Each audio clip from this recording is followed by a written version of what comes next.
এই কলাগুলো কার আপনার? এগুলো কত করে বিক্রি করেন, কিভাবে কি বিক্রি করেন? রাত্রি ধরেন এমন আছে 500, 600, 700, 400, 300 সব করে কাঁচামাল তো একদম বিক্রি হয় না। এটা কি আপনার ওই যে ছড়া, পুরা ছড়া হিসাবে বিক্রি হয়? কোন হিসেবে? কোন হিসাবে বিক্রি হয় কলা? আজকের বাজার কেমন? সবজি কলার বাজার ভালো না, হাই 700 টাকা বিক্রি। সবজি কলা হাই গ্রেড যেটা, মানে ভালো, সবচাইতে ভালো যেটা, এটা 700 টাকা। এক পণ 700 টাকা। 300 থেকে 700 300 থেকে 700, মানে কলার কোয়ালিটি বুঝে।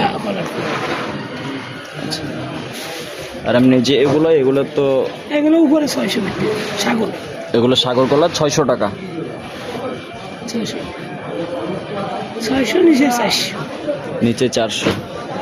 চাম্পা কলা এগুলার আসলে দাম কেমন কি? 400 থেকে 200 পর্যন্ত। 400 থেকে 200 পর্যন্ত। কলা তো পণ হিসাবে বিক্রি হয় নাকি? সম্মানিত দর্শক মণ্ডলী, রাজধানীর কারণ বাজারে কলার বাজারে আছি, আপনারা দেখতে পাচ্ছেন।